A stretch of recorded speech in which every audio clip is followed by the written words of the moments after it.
Hi guys, this is about the iExcel topic. This is a video to help you guys. But one thing that I wanted to specify is that a lot of you struggle using my videos to help you with the topic. So I want to stress the importance of not necessarily looking at the problem I'm doing, but the process that I'm doing. So what steps am I taking? The only thing that's going to be different for most of your problems is going to be the number. So for example, here I have 12 is 100% of what number? Maybe you would have, instead of 12, you would have 10, and then instead of 100, you would have 90. But it's still the same process. So you can look at each step I'm taking to do your problem. The only thing different is that you would use different numbers, okay? So let's look here. If you guys remember from a previous day, oh, I don't like that screen. Okay. We talked about the percent equation, right? Where we have part is equal to percent of whole, right? So I'm going to go ahead and write that because that's super important. If I could keep it sticky, I would. So part is percent of whole. If it helps you, you should write that every single time. So in this case, if I look at this, it's in that same format. This is my percent question. Here I have my part. Here I have my percent. And here I'm looking for my whole. But I have the of. So if I write this as an equation, I'm going to write 12 equals 100%. I need to write as a decimal. So I'm going to move my decimal over 2 places. 1 times x. Okay, so this is actually going to give me, so I have 12 is equal to 1x. And now I can divide each side by 1, and 12 is my answer.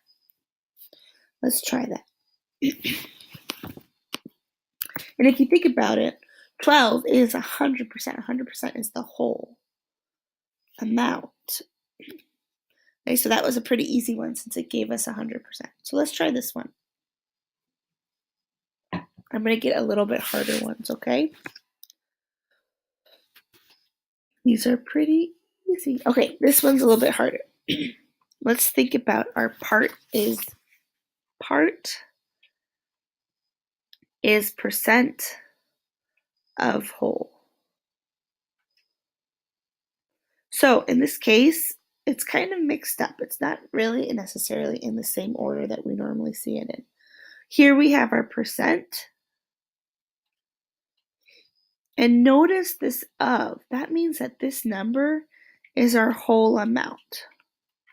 Okay? So if I were to write my equation, I know that percent is 75%, and that I need to find my whole. And so that means that this, I'm going to erase it over here,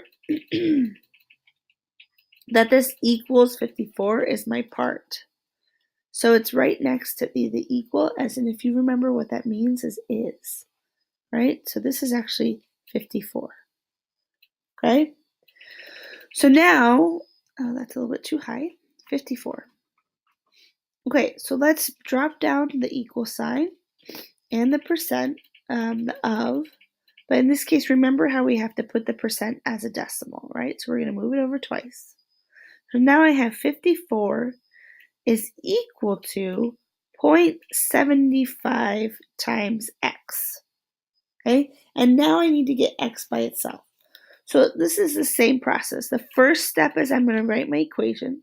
The second step is I'm going to change the the percent to a decimal. And now I need to get x by itself. And in order to get x by itself, I need to multiply by the multiplicative inverse. So I'm going to put this over 1. So I have 1 over 0.75. I'm going to do that on this side. So now I have 54 over 0.75.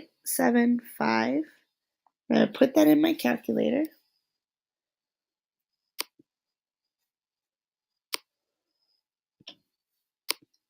So I have 54, oops, that's an 8, divided by 0.75, and that gives me 72. So my answer is 72 is equal to x.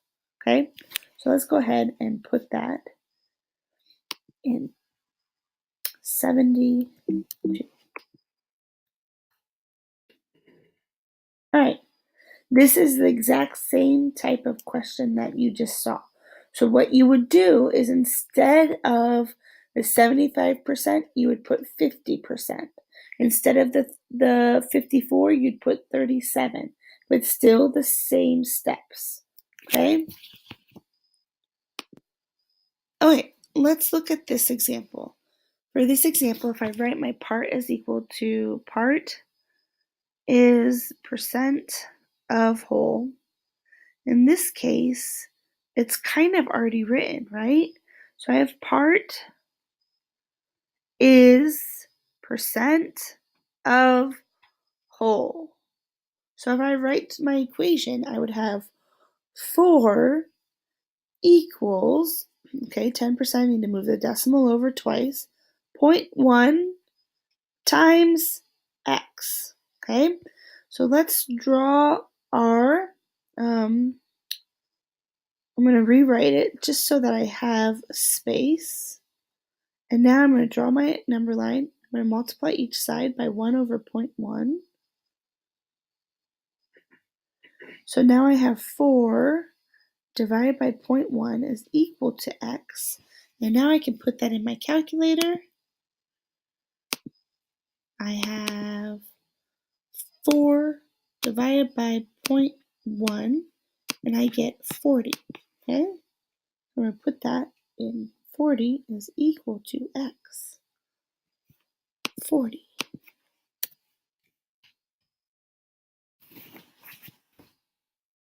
Okay, hopefully this helped. All right, this problem is a little bit different. Okay? No.